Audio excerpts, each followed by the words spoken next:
Autre élément très important dans les usages du numérique pour développer son activité, l'inbound marketing. L'inbound marketing, c'est l'opposé de l'outbound marketing. Je présume que vous avez peut-être vu cette expression ou ce mot quelque part. Le principe de l'inbound marketing consiste à faire que les gens viennent vous chercher plutôt que de s'échiner à aller les chercher. En clair, c'est être visible. Le cas le plus flagrant, vous tapez sur Google, 97% de part de marché. Donc les autres moteurs de recherche, je ne dis pas qu'ils ne sont pas bons, mais il faut se concentrer là où est l'essentiel. Donc vous faites une recherche sur Google formation Outlook, vous allez trouver, si vous êtes à Paris, à peu près 90 millions de résultats, et je suis en première page, sans avoir payé un copec à Google. La raison est simple, c'est que je publie régulièrement des articles sur l'utilisation d'Outlook. Je ne fais pas de la documentation commerciale, j'explique comment fonctionne Outlook, j'explique comment utiliser Outlook, et Google m'a référencé et m'a classé dans le top. Alors je ne suis pas en première position, parce qu'il y a Microsoft en première position. On a le même âge avec Bill Gates, mais j'évite de croiser le fer avec lui. C'est mon blog, clairement, qui me permet d'être visible. Mais on n'est pas obligé d'avoir un blog pour écrire. On peut écrire sur le Cercle des Échos, on peut écrire sur l'outil Pulse de LinkedIn, on peut écrire sur le blog du monde.fr pour pouvoir avoir de la visibilité. Mais quand vous publiez sur un espace qui n'est pas le vôtre, vous contribuez surtout à donner de la visibilité à cet espace, même si c'est votre visibilité. Alors que quand vous avez un blog, vous donnez de la visibilité à votre propos et vous donnez de la visibilité à votre blog, qui est nécessairement associé à un site web sur lequel vous parlez de votre offre de service. Et là, on peut voir ce que vous faites. Alors, ce qu'il faut bien comprendre concernant Google, c'est que la valeur ajoutée fondamentale de Google, c'est le classement des résultats. Quand vous faites une recherche, Google vous classe les résultats, mais Google va vous classer les résultats avec des équations fort complexes, des algorithmes fort complexes, qu'on ne connaît pas, dont on ne connaît pas les variables, mais qui fait que vous allez obtenir les résultats les plus pertinents par rapport à l'objet de votre recherche. Quelle que soit la combinaison de mots que vous recherchez, ou par rapport à cette combinaison, il va vous classer les résultats. Et tout l'enjeu consiste à être visible quand on tape les mots-clés qui correspondent à son domaine. Donc pour pouvoir être visible, il faut publier. Et aujourd'hui, sur Internet, dans la vie, sur Internet, il faut savoir que la loi de Pareto de l'Internet, c'est 90% des personnes qui sont sur Internet, dans les réseaux sociaux notamment, sont comme les vaches dans le pré, ils regardent les trains passer. Tout au plus, ils font un like, éventuellement, de temps en temps. 9% des personnes restantes sont actifs, sont contributifs, c'est-à-dire qu'ils vont faire des commentaires, ils vont faire des partages sur les réseaux sociaux ou sur les articles qui sont publiés sur les blogs. Et 1% des personnes restantes sont des leaders d'opinion parce qu'ils publient des articles. Et généralement, ce sont, dans une majorité, je ne sais pas, mais les consultants sont très nombreux dans le rôle des personnes qui publient. Donc prenez la parole, publiez dans votre spécialité, et ça ne coûte rien, si ce n'est du temps. Alors ce qu'il faut savoir, c'est qu'un consultant, il est abonné aux 35 heures de sommeil par semaine. D'accord ? Donc on travaille beaucoup, comme le soulignait Étienne. Oui ? Je me posais une question, est-ce qu'il vaut mieux avoir son blog ou alors utiliser les groupes de LinkedIn pour publier, par exemple, ou autre chose ? Alors, vous pouvez publier sur les groupes de LinkedIn, mais je vous recommande, si vous voulez vraiment être visible, de publier sur Pulse de LinkedIn, qui est vraiment le blog de LinkedIn, en fait. D'accord ? Pulse de LinkedIn. Et quand vous allez publier sur Pulse, vous allez vous rendre visible auprès de votre communauté sur LinkedIn, et éventuellement, cette communauté, en faisant des likes, des commentaires et des partages, va donner de la visibilité à leur réseau sur votre propos. D'accord ? Mais encore une fois, la plateforme que vous rendez visible au travers de cette façon de travailler, c'est LinkedIn. D'accord ?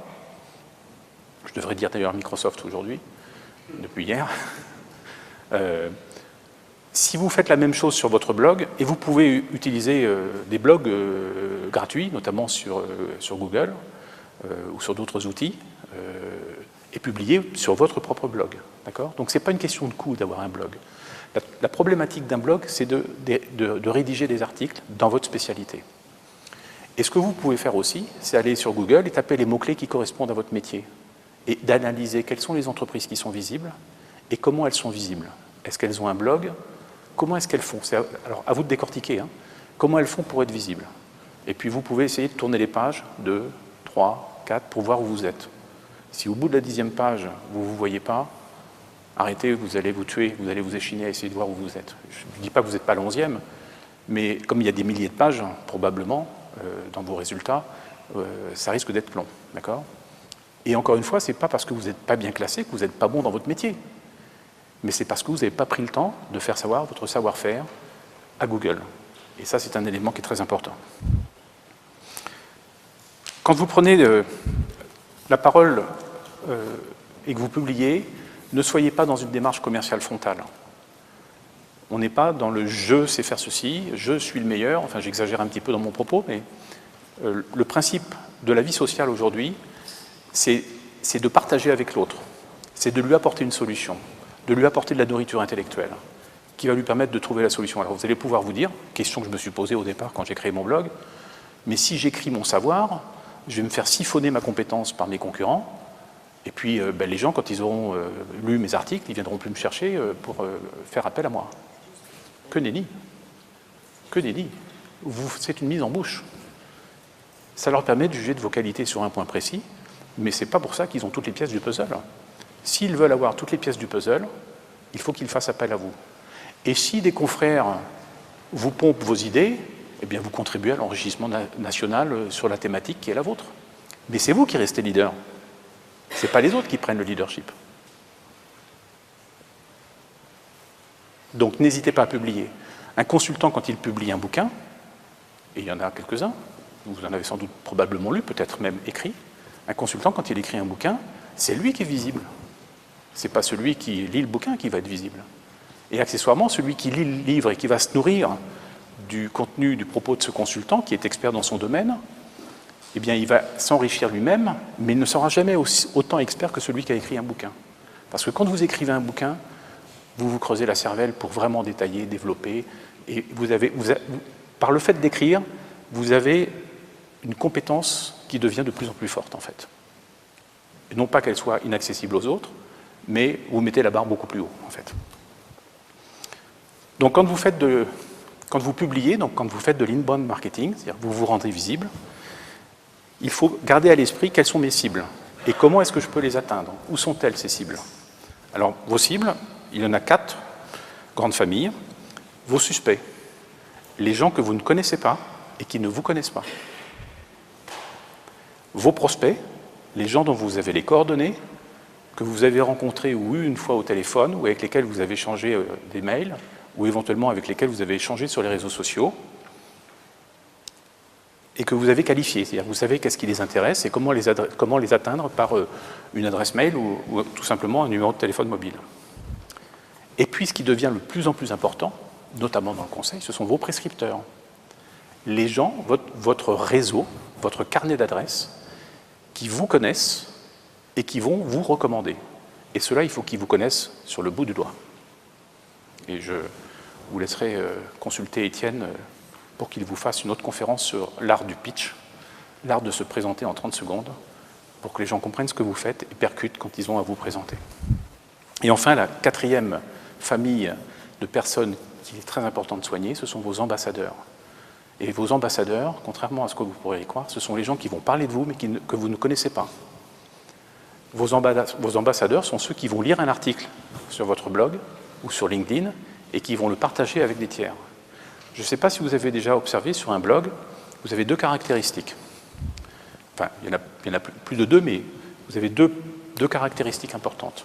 La première caractéristique d'un blog, c'est que vous avez la possibilité de faire des commentaires. Et plus il y a de commentaires sur un blog, plus Google va vous adorer. Parce que Google, il se fiche complètement de savoir si les commentaires qui sont faits sont positifs ou négatifs. Par contre, il va compter le nombre de commentaires, et quand il va voir qu'il y a beaucoup de commentaires sur un blog, il va se dire, celui-là, s'il a des commentaires, ça veut dire que ce qu'il raconte est intéressant. Après, c'est bien, c'est pas bien, c'est pas le problème de Google. Donc les commentaires vont contribuer à vous donner de la visibilité. La deuxième particularité d'un blog, c'est que sur un article d'un blog, vous avez, et quand vous regardez la presse en ligne, ce n'est ni plus ni moins qu'un blog, de gros blogs, eh bien vous avez des boutons pour pouvoir partager sur Facebook, sur Twitter, sur LinkedIn, sur Viadeo, sur Google+. Et quand vous cliquez sur ces boutons, eh bien en fait vous ouvrez une fenêtre qui vous permet de partager cet article avec votre communauté, éventuellement en faisant commentaire. Les gens qui font ça sont vos ambassadeurs. Et ils contribuent à vous faire de la publicité. Retenez bien que sur LinkedIn, on a en moyenne 500 personnes dans son réseau, de niveau 1, les contacts de premier degré. Vos contacts de premier degré, ils ont chacun 500 personnes dans leur réseau. Quand vous postez un article sur Pulse, il y a 500 personnes qui vont être averties que vous avez posté un article sur Pulse. Après, ils vont lire, ils ne vont pas lire, c'est autre chose, mais il y a 500 personnes potentiellement qui l'ont vu. S'il y a 3 personnes qui cliquent sur « j'aime » ou qui font un commentaire, chacune de ces personnes va donner de la visibilité à votre article sur leur réseau. Donc 3 personnes qui font un clic ou qui vous donnent de la visibilité sur un article que vous publiez sur Pulse va être vu par 1500 personnes potentiellement. Je ne dis pas qu'il va y avoir 1500 personnes qui vont le lire, entendons-nous bien, mais ils vous servent d'ambassadeur. D'accord ?